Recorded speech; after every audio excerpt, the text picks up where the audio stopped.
Hi, everybody, and welcome to Bourbon Turntable. We are the show that blends the love of whiskey with the love of music. And tonight, I have with me, as always, Benjamin Eves. How are you, sir? Doing great. Looking good. Looking Thank good, you. Benji. All right, and Drew Crawley. How's it Howdy, going howdy. today? I'm Busy, great. busy day.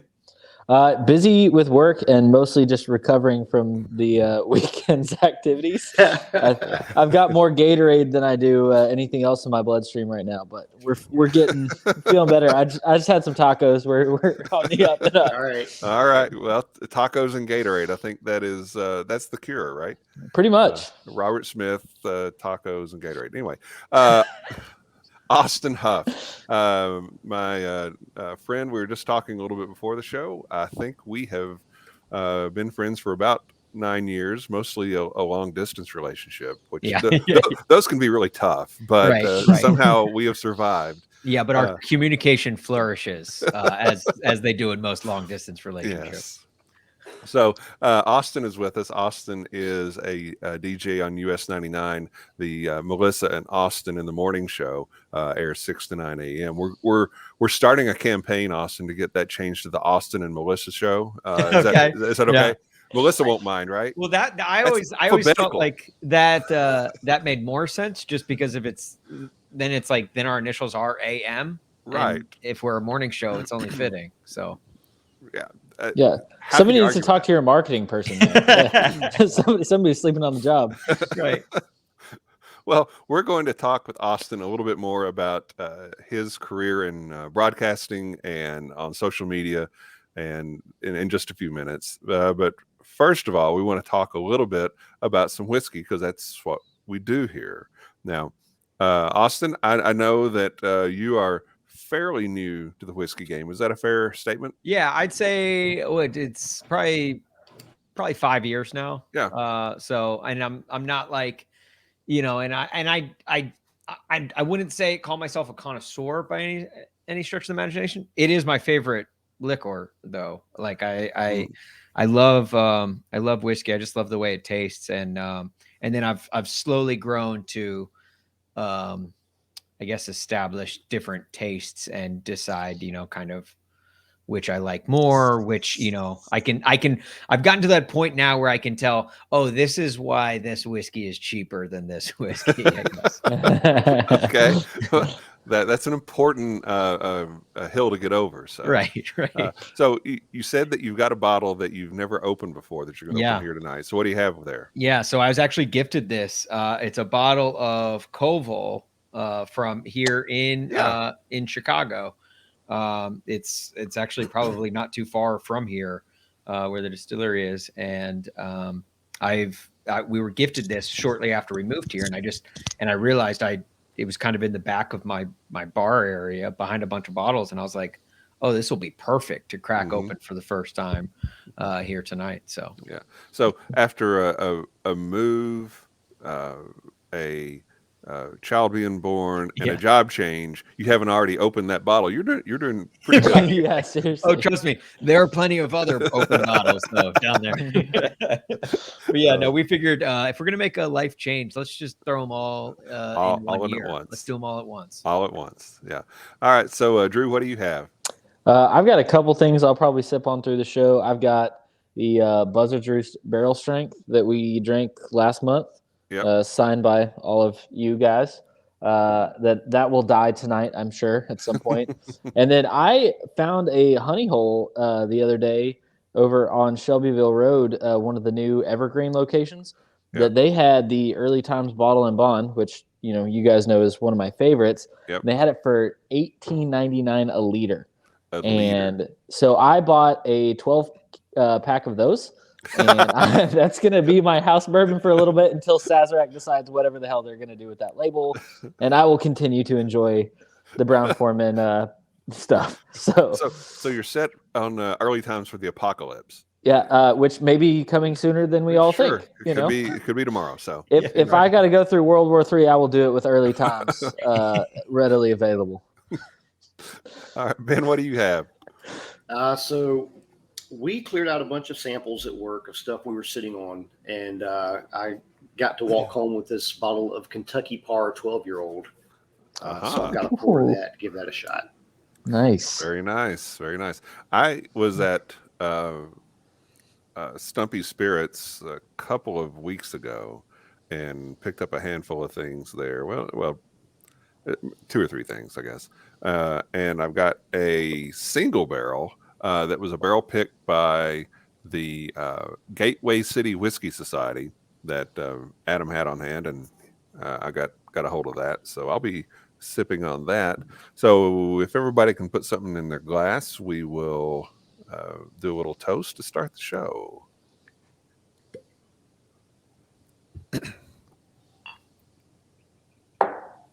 Always good. Mm-hmm. Yeah, there's some albums that have no skips. We talk about those on here all the time. I think Adam and Co over there at Stumpy's might have the no skips of their bourbon expressions and lineups. I've never had anything from them that I didn't like. I would agree with that. I would agree with that as well. So, gentlemen, cheers, Austin. Great to have you here. Looking forward to a fun show with you. Likewise. Thank you. Cheers. Cheers, Austin. All right. So, Austin, what kind of got you in to whiskey? You say it's been about, what, 5 years? Yeah. I don't know what it was exactly. I mean, I would try, like I've had like gin and scotch and all of that, and for whatever reason, I just like kept coming back to whiskey. I would a lot of times order old fashions. I think old fashions kind of got me into just like the taste of whiskey. And then once I started having it neat, then it really, I don't know. I don't know what it was. It's hard to describe. Like, but it just kept, and plus I just think it's like, I also just, to be honest with you, I feel a little cool about myself when I say, yeah, can I just get a whiskey neat, like that just sounds cool. So, so that was probably my motive behind it. Shot of whiskey, barkeep, right? Yeah. Welcome to the grown-up world. Right. So I think you've visited some distilleries or yeah. So for a buddy of mine's bachelor party, we went down to Kentucky, and we hit up a bunch. We stayed in Bardstown, and we hit up like Makers. They hit up. I got in late that night because I had to work on a Friday. But on Friday they went to Bardstown, and then the next day we went to. I'm trying to think. It was a distillery that had a few different brands underneath it. Why can't I not think of it? Would have been Heaven Hill or Willits. Heaven Hill. Yes. We went to Heaven Hill, and that was a lot of fun. And I mean, I think that really like upped my love. I'd always liked whiskey, but that weekend, just sipping it around, we camped out, we had a campfire, and just, sipping it with a bunch of bros and a bunch of dudes really kind of upped my love for it. And then seeing how it's made too, seeing like all of the, just the amount that goes into it, I think really just kind of increased my appreciation for what I was drinking. Yeah. Awesome. Well, we need to get you back here into Kentucky, and we'll take you around to some of the other places. And, yes. And, we may have a few places that'll, take extra special care of you. So we had another trip planned for, we were gonna surprise one of my friends and drive him up to Louisville, and take him on a trip. And then he got or he thought he got COVID the week of. It turned out it ended up being a false negative. We had already canceled everything by the time we realized that. So that was kind of bummed about that. But yes, I agree with you. I need to get back to Kentucky as soon as possible. Yeah. Well, so what do you think of the Koval? It's good as I down some more. It's really good. I like it a lot. It's I'm not going to even pretend to sound like intelligent when I talk about whiskey like it's got a sweet aftertaste. Like I don't know how to talk about it. I'm not gonna BS you guys because I feel like you guys, this is your world. But yes, I mean, this is definitely one of the better whiskeys that I have down in my cart, and I'm kind of wondering why I didn't crack it open sooner than I did. Right. You mean you can't tell that's Madagascar vanilla bean from East Slope, and grown in this type of climate, blah, blah, blah. No. Yeah, exactly. Right. I'm not there yet. I feel like a couple Right. more glasses of this and I'll get it. Wax poetic. No, I don't know much about Koval was cool. We did a review of them on another show that I'm on probably a year and a half ago. Mhm. I love the way they're playing with some different grains in the mash bills, and they've got a really neat still set up as well. I mean, they've put some good research and good money into that, and I think they're making some interesting product for sure. So. Yeah. I don't know much about Koval as a distillery. Do any of you have any insight onto what they're doing that's unique or different? I mean, other than location? They're messing with like stuff like millet, different types of grains that they're using and putting into the mash bill. I'm trying to remember their whole still setup. I think it's I want to say it's a Carl still, which is German based, Okay. and that's what I believe. They might have had them come over and do their whole setup there. But it's really cool. And the funny thing is the rye. I remember we did a rye that we sampled off of them, and that might be one of the sweetest ryes I've ever. We were joking like this is sipping straight diabetes. Because it was so insanely sweet. I mean, if you were to make a cocktail off of that, you wouldn't have to add much. Just throw in some bitters. You don't need a sugar cube or anything like that. Very cool. And it would balance out pretty good. But no, I do. I like a lot of what Koval's doing. I think they're taking a unique approach. I think it's a lot of, if I remember right, a lot of organic and non-GMO type stuff and things like that. I think that's right. Yeah, I've not had a lot of Koval. What I've had, I've enjoyed. Yeah. But I think you're right. I think they are very grain focused in what they do, which is pretty cool, especially for a distillery that not a whole lot of people know about. So Ben, how is that Kentucky Bar? Is that something that they distilled at Kentucky Artisan? we have a sample of it, so therefore we bottled it. Yeah. But I don't know about. I have no idea about distilling as far as on this one. I think it was bottled there. I don't think it was distilled there, but yeah, the flavor profile. Tasting this, a second. Go back to it real quick. Yeah, my understanding was that was Barton. I don't know a lot about Kentucky Par, but that's exactly what I was about to. This fits the Barton flavor profile. So cool. And I'm guessing the early times is hitting the usual spot. Yeah, absolutely. I just, I know we've all had this conversation individually, but I'm so sad to see that label leave Brown-Forman, and that was one of the last, I think, in my mind, true bargain bourbons that not a lot of people knew about, but was still readily available. So to have that one go away, it's making me sad. So I will stockpile. Well, for that price point, I thought that one was absolutely fantastic. Yeah. That was kind of like, if I had a daily sipper, that would probably be it. There's this for it's not that old, but it has like a particular like pecan pie filling note that I've just always loved out of that one, and I'm into it. For me. It hits that classic Brown-Forman kind of profile that you see throughout. And I've also said if anybody's a huge fan of like the Jack Daniel's single barrel proof editions, right? That's like a toned down version. So if you like a lot of those flavors, a lot of those profiles, that early times Mullet and Bond kind of hits a lot of those very similar notes at a much lower price point. Well, Drew said it earlier. There aren't any misses at Stumpy Spirits, and this one certainly falls into that category. It is a 60% white corn, 30% wheat, 10% malted barley mash bill, almost 4 years old, and it's just lots of toffee, and toffee's kind of the dominant note on it, but there's there's a little bit of grassiness to it too.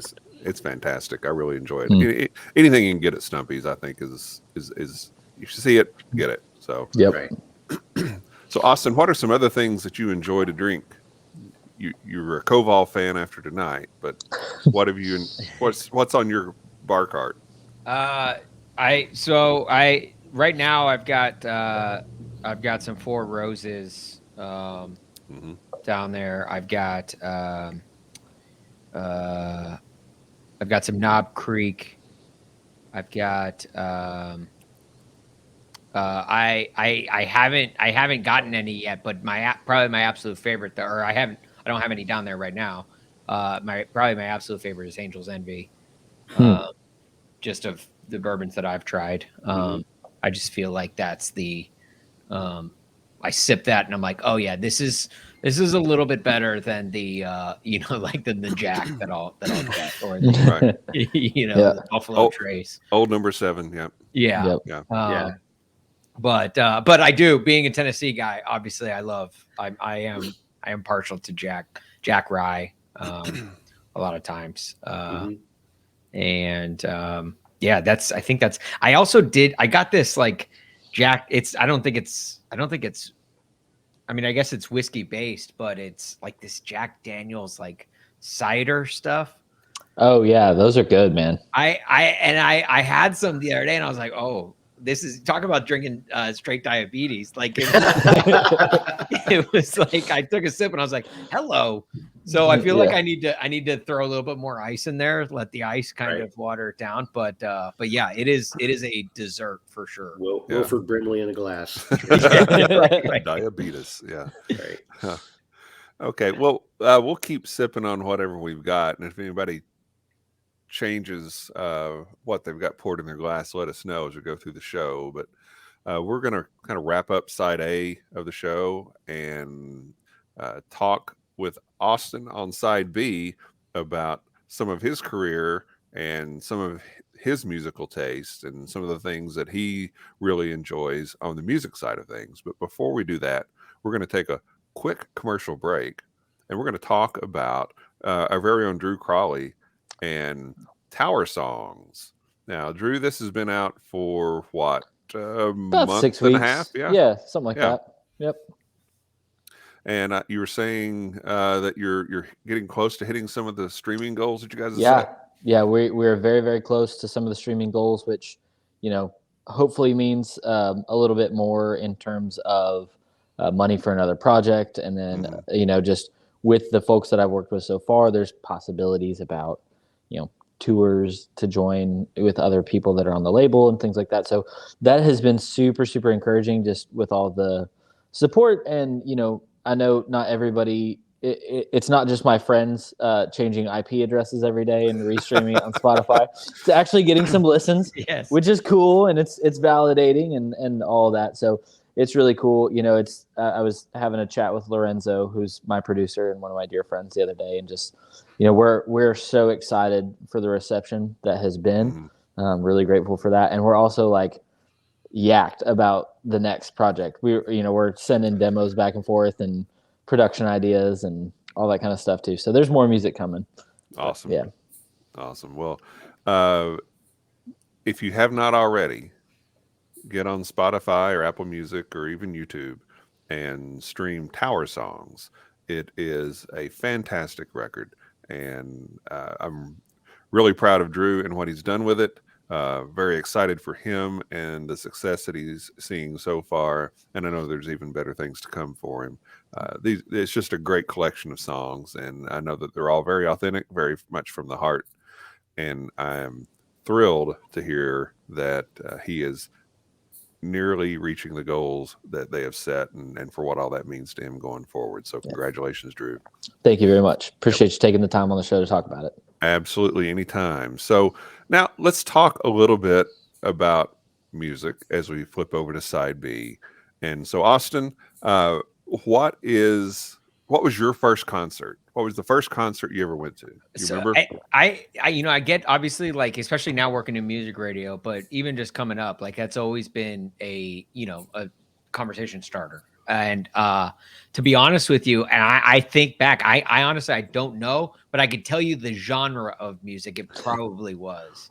Okay. And and that would be contemporary Christian music because Yeah. my dad worked in contemporary Christian music growing up. He worked for what eventually became EMI. It was Sparrow Records back in the day. Yes, Sparrow Mhm. Records. Yeah. Oh, yeah. Awesome. And so it was probably something like Avalon, Point of Grace, Newsboys, DC Talk, anything like that was more than likely my first concert. There was a band called Pray for Rain that Yes. eventually had to change their name to PFR because they had some legal trouble with their name. But PFR was a favorite of mine. One of my favorite Christian artists who was kind of lesser known was a guy by the name of Steve Taylor. Yeah, I I know love Steve Steve Taylor. Taylor. Okay, good. Because Yeah. his Squint album still to this day Yes. one of my favorite albums of all time. Super funny, and one of my all-time favorite artists. So his On the Fritz album was probably growing up for me one of the most played albums that I had Yes, coming Mhm. out of that whole genre. he was so good, and That's then he ridiculous. ended up becoming like a professor of like film at like Lipscomb, I think, in Right. Nashville. Okay, let me throw one out there for you. Yeah. With Steve Taylor. Are you familiar with the band Chagall Guevara? No. You need to. Oh my gosh! I think they only did one album, but it was so killer. It was so great. All right, hang on. Let me see if I can find who I was in. Who else was in Yeah. everything? Was Steve in it? Yeah, Steve was the lead guy, Okay. and hang on. Went Dave Perkins, who is a big time guitarist in Christian music. He's got some great solo stuff too. Lynn Nichols, who played with Phil Kagi. Phil Kagi, yes. And Phil drummer was was it his sister, right? His sister Sherry Kagi. Sherry Kagi used to babysit me a little bit. You're kidding me.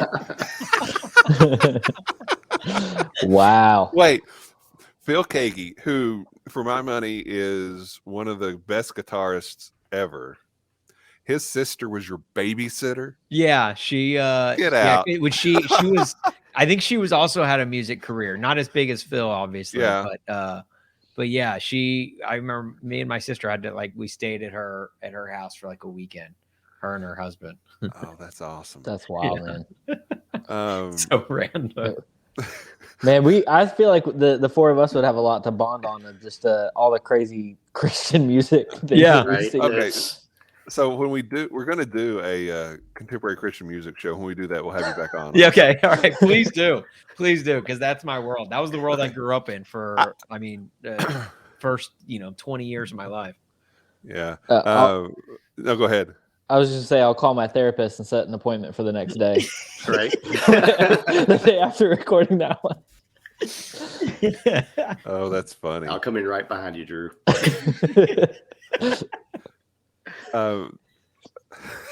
Okay, so this is really awesome. Okay, so your first concert was something contemporary Christian music. Yeah. Okay, so if your dad worked for Sparrow Records, that meant your dad worked with like Amy Grant and Michael W. Smith as well, right? Yeah. Mm-hmm. So are you Definitely. close personal friends with Amy and Vince? Vince Gill, yeah. Not quite close personal friends, but I've probably met them at some point when I was way young. Yes, definitely. Very cool. Yeah, and it was it was definitely it was a cool thing. It was a cool thing to experience because we did get to go to a lot of concerts and a lot of shows and a lot of like up and coming artists too that whether they made it or big or not, like we would see them do stuff. But yeah, it was a fun gig. And then my dad also coached like my baseball teams growing up for years, and Sparrow was our sponsor on the front of our jerseys. So your baseball team was the Sparrows? We were the Sparrow Birds, wow. the Sparrow Birds for like probably the first like 10 years I played Little League baseball. Okay. All right. Awesome. Real quick. When I played T-ball, which is half a century ago now. All right. Geez, boy, to make myself feel old. Yeah. When I played T-ball, my team was called the Reds. Our uniforms were green. and then in Little League, our team was sponsored by Kentucky Fried Chicken. Oh, perfect. So, Nice. Perfect. Yeah. That's a fun Nice. sponsor right there. I just love that they're like trying to confuse, like getting T-ball too. That's when you're learning your colors. So like probably like I don't screwed think up for this the is first- red. Okay, before I forget, here's Chagall Guevara. I think they're doing some sort of reunion show at one of the smaller venues in Nashville. I'll find out when it is, and honestly, you don't live in Nashville anymore, so it doesn't do any good. I But, don't. But I'm always looking for excuses to get back. Okay.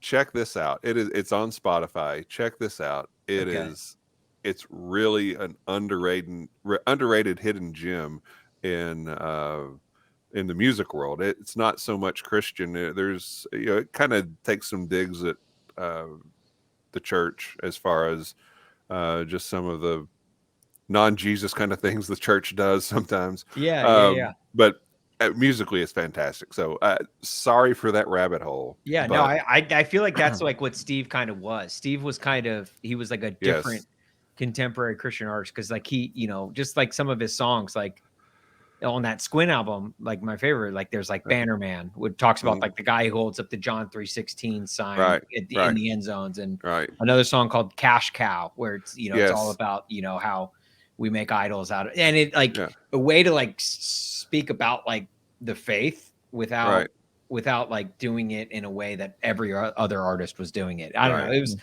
I loved his music so much. Didn't he have a song? This disco used to be a cute cathedral. Yep. Yeah, I think so. Yeah. That was on the Fritz. album. Yeah.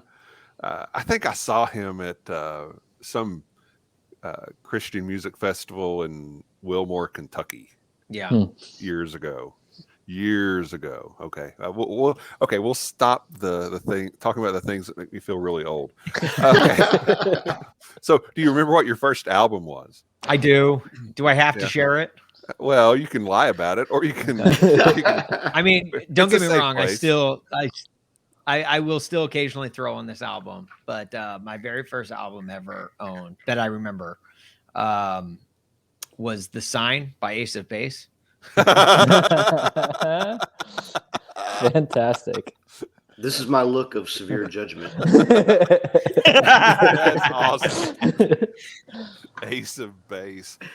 Okay. Wow. Yeah. So it So did that have the "It Takes Two" on it, or what was on that? No, album? so No. it had like all that she wants. The Sign, obviously.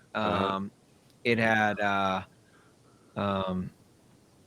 oh gosh, what was the other song on it? All that she wants. Don't Turn Around. Don't Turn Around. Yeah. If you want to see my heart break. It's I'm still awesome. getting that look of judgment from Benjamin. I remember that. I don't know. Every one of those songs played in every freaking dance club that we went to back then. Yeah. Yep. That was and like every limited 2 in the mall as well. Or turn on VH1 and that's usually the first video you're going to see. Limited to. Okay. As opposed to the soundtrack in Spencer's Gifts. Right. Yeah. Just slightly different. Right. So you got into broadcasting when? Right out of college, or kind of in college, I guess, because I started to. Which was Missouri, correct? And Austin's frozen a little bit. Oh. It's that Ace of Base coming back to bite him. Right. He's on the fritz like Steven Tyler. Okay, so you were you went to University of Missouri, right? Yes. For college? Yes. Yes. Yeah. Okay. Yeah, so I went to the University of Missouri, and I was a broadcast journalism major. And I always thought, like, I was like, oh, I'm gonna go. I want to host Sports Center. Like that was like always my dream. But then I just like realized, man, TV is not that cool. Like it's not fun, and it's very regimented, and it's the it there's not a lot of fluidity there. And I got into radio just by chance and really fell in love with the what radio was and what it is. So I got into sports talk radio, worked in sports talk radio, and I would intern at a station like during the summers while I was in college. And then shortly after college, 2011-ish, 2010 maybe, then I just went all in and decided to go full into sports talk radio. Mhm. Very cool. And what was some of the early stuff that you did? I know you've done some stuff on air. You've done some stuff behind the scenes as well. Yeah. So I started out as a producer, kind of worked my way up. I interned, worked for free, and then worked my way up to become like a producer. And I became the executive producer of a show in Nashville called Steve Gorman Sports, which is hosted by Steve Gorman. Steve Gorman Sports. You got to say it. You got to say it right. Okay. Steve Gorman Sports. Yes. Which like would aggravate new listeners so much, but then once they got over that, that's when we knew we had them. Like that's when like, that did not become annoying every time we did it that way. But yeah, so he's the drummer of the Black Crowes and Trigger Hippie and a few bands since then. And yeah, that was one of my favorite shows that I was ever a part of, because it was a blend of music and sports, and we did not take ourselves too seriously at all, which in sports talk radio. Are you? Yeah. It's not an easy thing to do. Yeah. Steve Gorman Sports was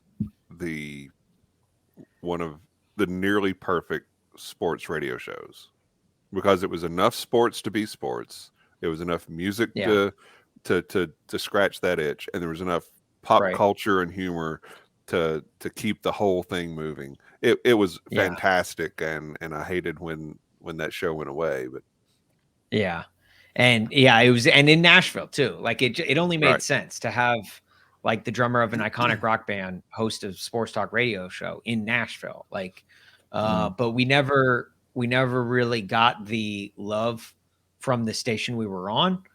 And then ultimately the show ended up getting picked up by Fox Sports Radio and went national. So that was a fun show.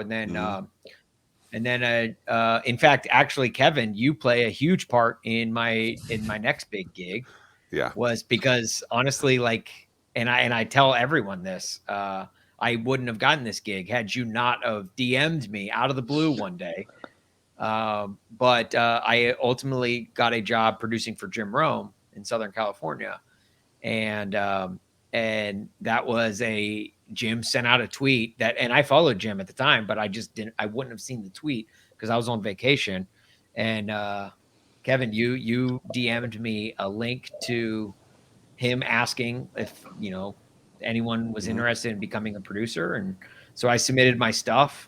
A year later, it was a long vetting process, but a year later, I became the first person that he ever hired outside of Southern California, moved me across country, and I worked with him for a number of years. And that was insanely cool, just because he, obviously he's a titan of the industry. And to me, I think a large part of what sports talk radio is today is because of what he built and, what he started with his show way back in the day. I'm not going to say he didn't start the format. Obviously, the format was obviously already around, but the way like callers interact with each other and things like that, like he did a lot of. He was at the precipice of a lot of that. I was going to say, to use one of his terms, so many of the sports talk that I've been familiar with basically clones his show. And the way exactly. the way they get callers to interact, the way, just the way that goes down. It's and like and always like having a take and all of that, like right. It was, he basically kind of conceptualized the format. Right. Have a take, don't suck. Yeah. Have a take, don't suck. Yes. Yeah. Right. Yes. Which is really something we should all go by in life.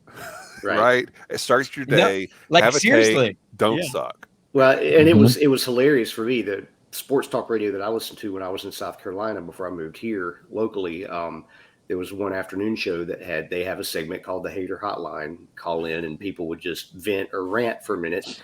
And how many of those calls basically sounded like they were trying to clone Jim Rome, right? In their approach to it. Was just, that to me was the funniest part of it all. Yeah. Sit there and listen to it and go, oh, there's another Jim Rome fan. There's another Jim Rome fan. Yeah. Oh, there's another Jim Rome fan. Yeah. Sometime when you're down here, Austin, the four of us will get together. We'll have a drink, and I'll tell you about the worst sports talk show segment that I've ever heard in my life. And I won't bore you with it now because it would take too long. But it is absolutely hilarious. And but we'll get into that at some point. So you have to come down so we can all get together and talk about that. Yeah. So how long were you with Rome? 3 to 4 years, around there. And then I ended up getting, I got an opportunity in sports talk radio in St. Louis. Mm-hmm. So I pursued that. And I was in St. Louis for a number of years. And then as you do in radio, you officially don't work in radio until you've been let go at least once or twice, in your career. And so eventually I was ultimately let go from that job. And was kind of off for a year. I kind of relaunched a website that I had started. One, Kevin, that I know you're familiar with. That is kind of how we met. But I relaunched a website. It's basically a sports blog, comedy sports blog, and I had told myself, you know what? I think tell everybody what it is. Corked Bats. Corked Bats. Yeah. Yep. Corked with a K. I basically told everyone that, I told myself, you know what? I think I'm done with radio. Unless an amazing opportunity comes around, I think I'm done with radio. I'm just gonna kind of bet on myself, and I did for the better part of a year, and I got a lot of momentum and a lot of good stuff going with the website, and then US 99 came knocking on my door randomly out of nowhere. They reached out to me and said, hey, we've got this opening. Would you want it? And I was like, I've never worked in music radio before in my life, let alone country music radio. You guys sure? Like, I'm your guy. And they're like, yeah. And so, like, obviously we went through some testing and everything. And we did, because they had my co-host in place. They were just looking for her co-host, Melissa. And then we went through some testing, and it kept going well. Ultimately signed on the dotted line, and the rest is history. So we've been going strong since last May. So how did you make that transition into country radio? How big of a country music fan were you before? And how have you kind of adapted to that? Yeah. Well, so country music is like kind of always been on my radar. And obviously growing up in Nashville, it's hard not to have ties to the industry and to the format. And so it's funny, like just the number of ties I had to country music going into this job was, like an artist that we play all the time, Ryan Hurd, who's, married to Maren Morris. Yeah. I had interviewed him a number of times just through sports talk radio. Russell Dickerson, who's kind of an up and coming artist in the industry. Him and I worked at the mall together, which is a funny story to bring up. Where did you work at the mall? What store did you work in? We worked at Fossil Jean Company. So the brand Fossil watches, like they wanted to try and break into jeans. Like they wanted to compete against like Abercrombie. And ultimately that they opened like 23 stores across the country, and the mall in Cool Springs, Tennessee, in Franklin, Tennessee, got a fossil, and I worked there with him, and it's so funny now because we'll interview him all the time, and he's been in studio with us, and it's just funny to be like, oh, cool, glad I'm glad you were successful with your life. But yeah, and then even just like growing up, I grew up right down the street from like Alan Jackson's house and Trisha Yearwood's house, like real close to like just outside like my neighborhood growing up. So it's like, it's so funny that the ties that you have just from growing up in Nashville to the format. So that was a nice little I was able to kind of use that in my in this new world, because it was a new world. It wasn't like I listened to country music, but that was it. Like there was no other relationship aside from occasionally listen to some artists and bands. So right. So you're not like Johnny Cash's great grandson or anything. Yeah, no, I don't so there's think so. No Gosh, that would be so cool. Wouldn't it? Yeah. You could tell people that, and how are they going to know? That is true. And maybe I should do that. Maybe I should just be like, yeah, I'm Johnny Cash's grandson. Okay. Okay.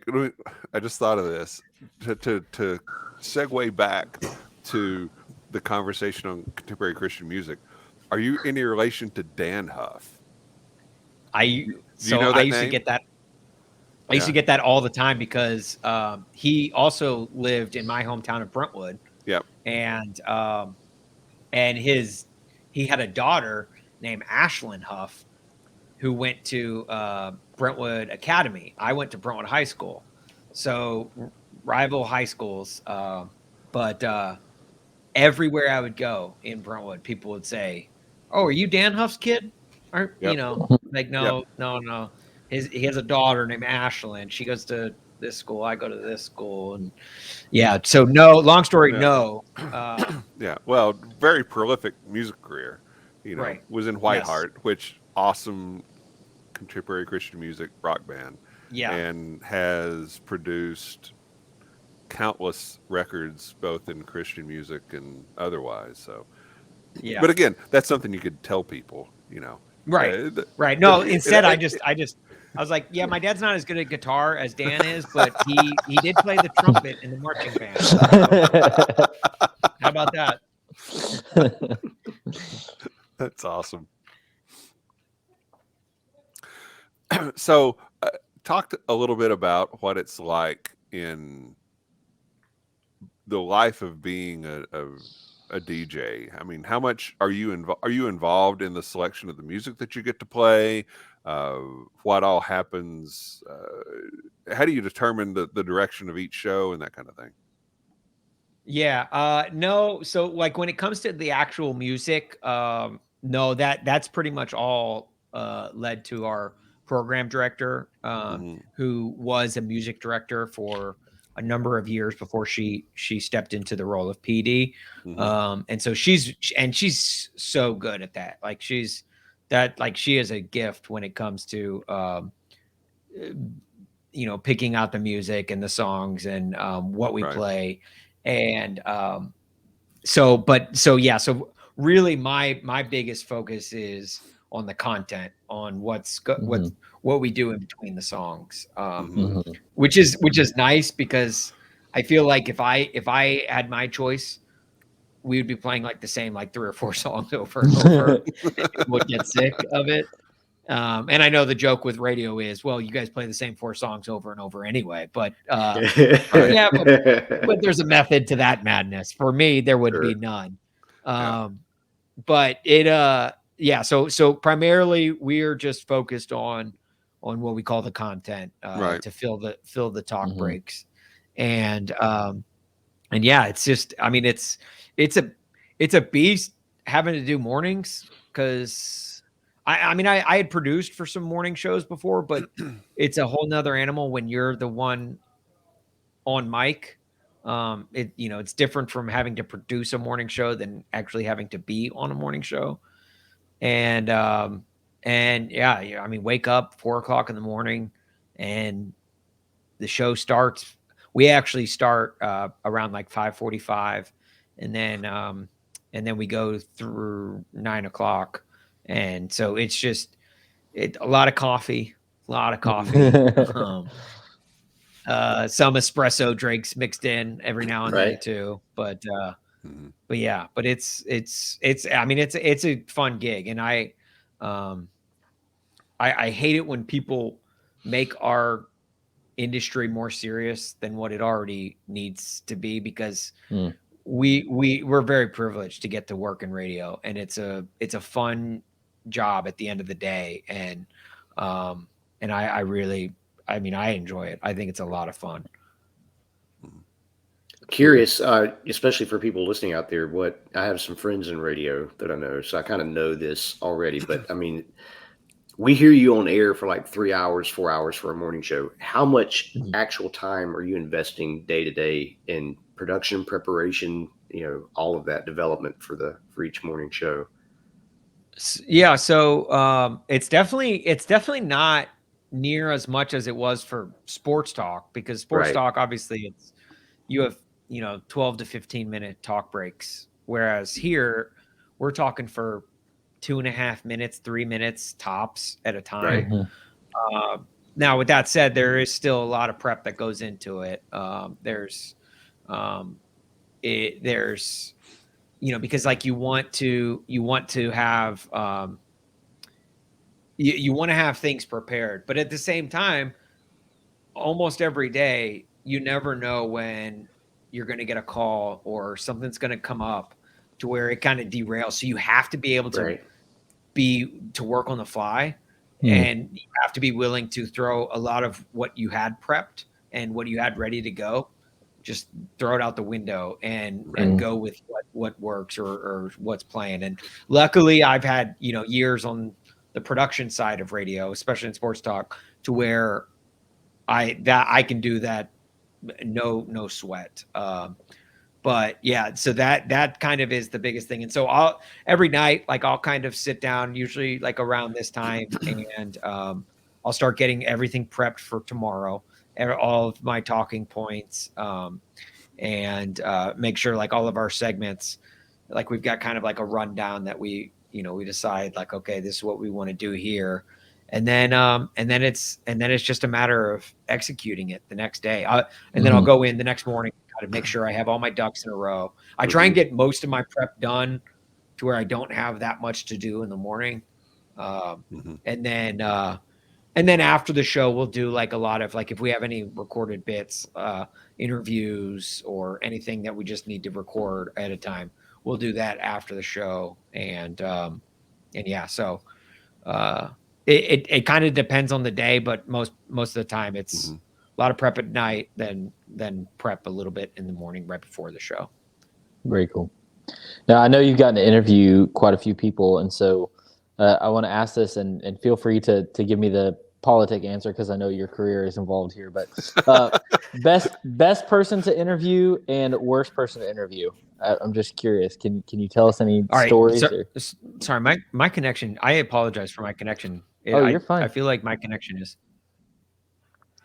No, is uh is shoddy. So repeat the question. yeah, absolutely. I was just gonna say, you get to interview a lot of people, and you've been involved in that, and it tell us whatever you can tell us. But I was curious, best person to interview in country music and worst person to interview in country music.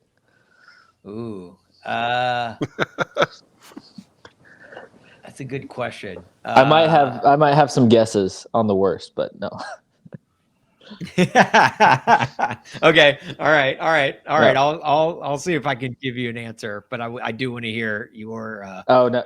your guess. um, Drew's like, no. I only want to put you on the spot. Exactly. You have a career in country well, music. I want one.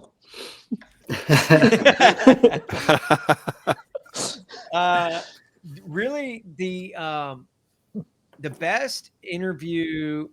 Well, I think just because we know him on a personal level now, like Ryan Hurd, I don't think typically, like, if you're interviewing Ryan Hurd for the first time, I think he's a little more shy and reserved, but I've built that relationship with him both on and off the air to where he's more open. And I can even in the sense where like if him and Marin are doing like a radio tour where they're doing interview after interview after interview, he'll reach a new octave with us. Like you can almost hear like the energy coming out of him. He's like more excited to talk with us than he is with, other stations. And Marin isn't quite that way yet, because I've never met Marin in person, and I don't necessarily have that relationship with Marin. So that's how I knew it was genuine coming from Ryan. And so I think just because he's genuinely always pleased to chat with us, I think Ryan is probably one of my top answers. Yeah. Well, he's just so to speak in gifted. Specifics. He's just such a gifted writer. You can tell he's a thoughtful person just in what he puts out. So I'm sure, you translate that to sit down with the guy. He seems incredible. Yeah. Yeah. He's a really, really cool dude. Super chill. Great dude. And so, but like to just hit on specifics, like just, or generalities, I guess, is like the best interviews are just the people that are like genuinely happy to be there and will have fun with you. Because that's what we try and do. We try and like with our interviews, we try and have fun, but like we'll have, and they're not the worst interview, but like if you have like certain artists like that are kind of bigger, like more A-list, you kind of get more of a straight-laced interview from them to where you're not going to get anything one way or the other. Sure. And that's where they kind of lose me as the interviewee or interviewer, I guess, because I'm just like, like, look, if we want to play with you, like, give us something. Don't give us the vanilla corporate answer. And you get a lot of that with artists, especially the bigger artists. Sure. So the more fun, like for example, like we interviewed Walker Hayes. Walker Hayes just kind of blew up like he's huge. Last year. Yeah. And you could tell that. You can tell that when you interview him. Like he's not quite like, like the corporate conglomerate of country music hasn't swallowed him yet. And so he's fun and he wants to spend time with you and he wants to answer all of your ridiculous questions. And those to me are the best interviews. Very cool. Very cool. Well, I think I speak for the other two hosts of the podcast, and with whatever influence you do have over programming, if we could just have less Morgan Wallen, that would be great for everybody. I was looking at his charts, man. The guy has 5 songs in the top 10 on country radio right now. It's what crazy. Is going on? I know you're professionally, involved in that. So don't feel like you need to respond, but he is everywhere. I think I want to say there's like 3 songs right now that we're playing alone of his right now on the air. And so big deal. Is my man's having himself a run. Well, whenever you come to Louisville and we have our drink, well, Kevin can tell you his worst sports talk show, and I'll tell you my Morgan Wallen story. And yes, please. Oh my gosh, please. We'll have some good stories going on that night. Yeah, right. Yeah, we'll need all of this that we. Oh, there's plenty. We can take care of you. Right. So, aside from what's probably required listening, being a country music DJ superstar like you are, what type of music do you listen to now, or do you gravitate back to some things from your youth, or are there things that are popular today that you really get into? My music choices might be more like ADD than I am. And it is like, I am all over the map when it comes to what I listen to. Like if you pulled up any of my Spotify playlists, then you'll just laugh. You'll sit there and be like, dude, what, are you okay? Like it's all over the board.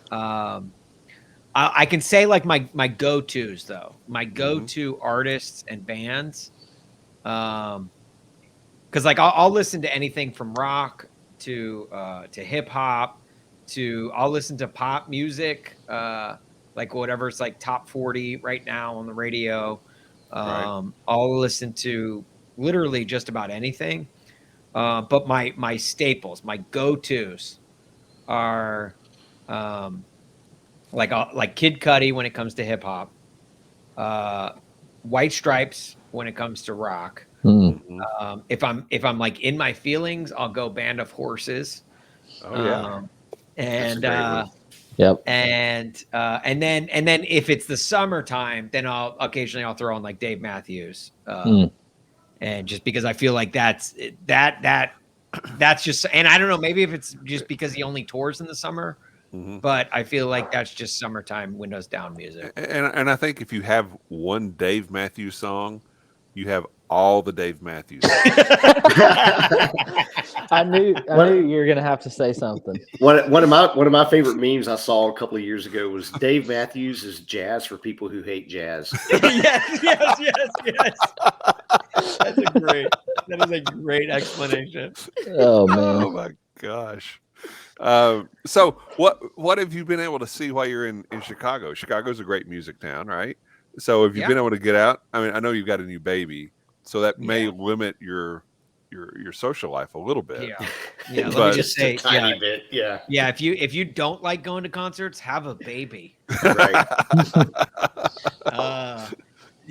So it's really, I think the only shows that I've gotten to see since being here is our country shows. I got to see Luke Combs, which was great.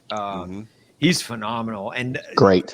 It's funny. It's like literally we went and saw him, and like 2 weeks later he won Entertainer of the Year at CMAs, and I was like, oh, that makes sense. I get that. I get why he's winning this award because he's just fun, man, and his music is great. So Luke Combs was awesome. Trying to think who else we saw. I saw Lady A perform, and then Nico Moon opened for them. I like Nico Moon a lot. Obviously, like he's a tremendous songwriter, but like I'm starting to like some of his like the stuff, like he's launching his own career as a performer, and I don't know. I think he's really good.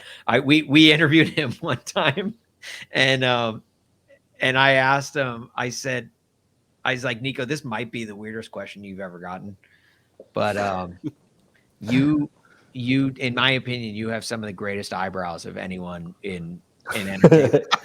He does. And he goes, and he was like, yeah, you're right. That's the weirdest question that was ever asked me. I was like, all right, look, don't be weirded out. Don't be freaked out because Chicago's a big market. I don't want to have a restraining order against me, but they're great eyebrows. They are. Like if you ever Google image search Nico Moon, and you'll be like, oh my gosh, yeah, those eyebrows are. I don't know if people are still saying on fleek, but those eyebrows are. It's fantastic. So, but he was great. And then obviously we saw Ryan Hurd. He's actually been here a couple of times since we moved here, and trying to think who else I saw. I know I saw a bunch of artists over the summer. See, look at those things. Look at them. Very good. It's you almost expect there's got to be if you start left to right, you're thinking there's got to be a unibrow there somewhere, but there's not. Right. No. There's not. To me, it's like they're like Peter Gallagher, who played Sandy Cohen on the OC, like his eyebrows, but like well trimmed. Like if it's like someone has like thick bushes, but they keep them trimmed. That's Nico Moon's eyebrows. If Eugene Levy had gone to the threading place, that's what it is right there. Right. He is definitely like there's no way, like he has to be a member of the Levy family. Yeah, those guys and their hair, it's pretty special. Oh my goodness. Yeah, it's not Anthony Davis unibrow. No. Thing going on, but not quite that bad. Right. And all right, and what's with the hat? Okay, have you ever? Oh. It's like the Curious George Yeah. guy. What I don't remember. I don't even remember his name now. But he It's had the just- yellow hat. The man in the yellow Yeah, hat, yellow right? hat. Yep. But it's Yeah. like an Indiana Jones meets the man in the yellow hat. yes, Yep. absolutely. You guys follow, and we've talked about it before, but Tyler May and Co. on Twitter. It's just one of my favorite follows. But he put out a tweet today that said, if you're a grown man buying a leather cowboy hat, you have no friends. No, you don't have anybody who loves you enough to tell you that that's a bad idea. I'm being facetious and tongue in cheek because Nico Moon's great. I love his music, but I Yeah. just got a kick out of That's that. funny. I'm gonna put my leather cowboy hat away. Yeah. But one Yeah. thing that I think that you do really well, Austin, among many, but one of the things I think you do really well is ask that offbeat question. And Mhm. I've heard it in people that you've had on Cork Bats and people that you've talked to on the radio show. You've got that question that is somewhat relevant, but also somewhat disarming. That is really fun. It's a great Mhm. skill you've got.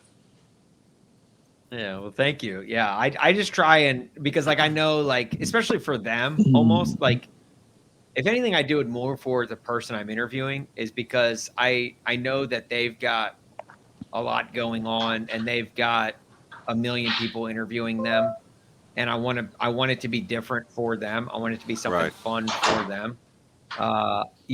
Because so instead of asking Nico like, "Oh, tell me about your songwriting process," it's like I'm sure he's been asked that question a million Mhm. times. So I figured, you know what, let's have some fun and do something that stands out for them. And Right. in longer form interviews, then that's when like I'll go into like incredible prep mode and I'll find some little nugget from their past that will that no one has asked them or at least to let them know, hey, look, you took the time to meet with me. I took the time to do my research on you and Mhm. figure out something fun to talk about. Mhm. And a lot of times they appreciate that. And so that's just kind of always been my interview style. A lot of which I learned from working with Jim Rome. So It's awesome. No, that's very good. So like, where did you go to high school? I remember that. Yeah. That was what I would always ask. I would always start that question on a podcast I used to have. It was based out of St. Louis, and everyone in St. Louis always asks, like, when they meet someone else from St. Louis, they always ask, "Where did you go to high school?" Mhm. And so, since my podcast was based out of St. Louis, I decided I'm going to start every interview with that question, and it was amazing the amount of great conversation topics that you would get out of them. Mhm. They'd be like, Right. yeah, like I was a chess national champion in high school. And it's like, you're like, wait, what? Or yeah, like I was the mascot and the mascot were the prairie farmers. And it's like, what? Like you would dress up like that at football games? Like it's just like, it was that was such a great like door opener for the person. And I would usually find nuggets about their high school and then ask them Yeah. about it. Like, do And- you know your archery team won state when you were in high school? Like, what? We have an archery team. Yeah, right. And you went to That's high awesome. school where? Me? Yeah. I went to Brentwood High School. God bless and go Go Bruins. Bruins, right? Yeah, hell Go yeah. Bruins. Yeah. Mm. Yeah. All right. Any other questions for Austin tonight? We've kept him here about an hour. We want to respect his time for certain, especially with the new baby, and I'm sure that his wife would appreciate that as well. Yeah, well, if anything, if this is getting me out of a few diaper changes, I appreciate it. All right. A word of advice from a dad of 4. Okay, yes, please. Never go back and calculate how much you spent on diapers and wipes over the course of your child's life. And I did that and then multiplied it times 4 and about brought me to tears. just don't go there. Benjamin, we're like 9 weeks in, 10 weeks in, and like I already feel like we have spent so much. Right. because too much is never enough when it comes to diapers. Right. Yeah, it's true. Yep. That's true. I'd rather have too many diapers than not enough. Yeah. But when she gets out of diapers, it's going to feel like you got a raise. It's true. Yeah. All right. So as we're wrapping up side B of the show here, we want to let everybody talk about where they can be found on social media. And Austin, I've got this little graphic I put together for you. What have I missed here? I know there's no, that's pretty much it. Yeah, Cork Bats is our website. We're trying to grow that thing. It's just a fun sports blog. We don't take ourselves too seriously in anything we do. And then Austin Huff, that's where you can just find me personally. And it's that on Instagram and Twitter. But yeah, Twitter, anyone who tweets at me, I try and respond back. Just because I think that's what Twitter is for. It's connecting people. And obviously, Kevin, that's how you and I became connected. Absolutely. Through that dumb bird app. We grew a wonderful friendship out of it. So I'm very grateful. There's, people like to call Twitter the cesspool, which it is. Yes, it is. It very much is a cesspool. But you know what? In every cesspool, you can find a friend. Yep. That's right. It's funny because I had that exact same experience. There's two people that I've gotten to go on and join their podcast at a time, and they've both become really good friends in my life. And that came out of Twitter. Yeah. And that's the one positive thing for me that came out of that cesspool. Yes. Yeah. Right. The cesspool can be you can find hidden gems in cesspools. Right. Let that be your lesson today. Yes. That needs to be on a t-shirt. In every cesspool you can find a friend. Yeah. A picture of Steve-O from Jackass swimming in it. Or whatever. Oh man. Ben, where can people find you on social? You can find me. I actually have a new Instagram called Padawan_distiller, the Padawan Distiller. You can follow my distilling adventures here in Kentucky there, just taking a real behind the scenes, kind of pull the curtain back and let's look at what really goes on for a distiller and in that process of learning, and as well as a good tongue-in-cheek approach to it. So yeah, it's really fantastic. You're doing a great job with that. I enjoy it. Yeah. Drew, what about you, sir? Yeah, you can find me at Drew Crawley 63 on Instagram and Drew.Crawley63 on Drew Crawley 63 on Twitter and Drew.Crawley on Instagram. Sorry.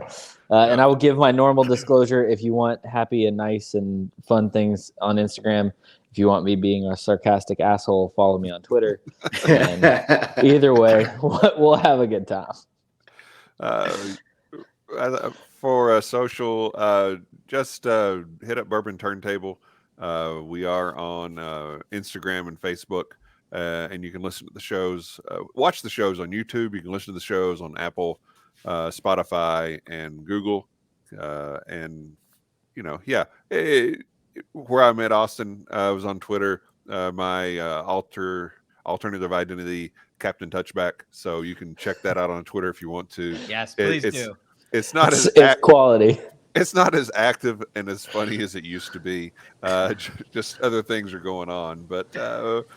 During major sporting events or pop culture events like stupid Grammy Awards or something like that, I'll get on there and we'll have some good times with it. And it's always fun when folks like Austin are on there at the same time, and we can kind of trade jabs at the unsuspecting people that we're watching on a game or an award show or something. So a lot of fun. Whole lot of fun. So Austin, thank you much. Thank you very much. Thank you guys. Thank you. This has been fun. I appreciate it. I'm learning, and that's the thing too. It's like I love to learn, so I love doing stuff like this because I get to learn about other brands of whiskey and bourbon, and it's been I appreciate you guys putting up with me and my spotty internet connection. I apologize for that. I have no idea what's going on with it, but I apologize if the connection has been bad. It all started with the ace of base. And that's what it was, I think, right. Where it changed, man. Right. Where it changed. I saw the sign, and that's what opened up my eyes about it. So, well, now we Well played. Well played. Ben just looking up in Benjamin's corner. Benjamin's just looking at me, just like the stare of shame. All right. Hey, open invitation, Austin. Anytime you want to come to town, come on. We've got place for you and your family to stay, and we can all hang out and have a good time, and we'll make sure that you're well taken care of. But in all sincerity, I'm very happy for you and your success, and the both personally with the move and with the baby, and professionally, this is a great gig, and you're doing a great job with it. So keep killing it. Yep. All right. Thank you. I appreciate it. I appreciate it, guys, and thanks again for having me. This has been fun, man. Any chance I get to sip some whiskey and talk with some great people like yourselves, I will jump at that at any moment. Yeah. Well, our next show coming up, Drew. Yeah, we're talking a little bit about distilling and breaking into that industry with our very own, the lovely and talented Mr. Benjamin Eves. And then we also got a good friend of the show, the great and powerful Kelly Tennille, coming in to talk. We're getting into all kinds of fun stuff about her recent TV appearance and her career and all kinds of stuff too. So talking about some pretty inside baseball with distilling. It's going to be a fantastic show. Can't wait. Should be a lot of fun. So on behalf of Ben and Drew, thank you to Austin. Thank you to everybody for tuning in. And until next time, cheers, love, and free bird. Good night, everybody. Good night.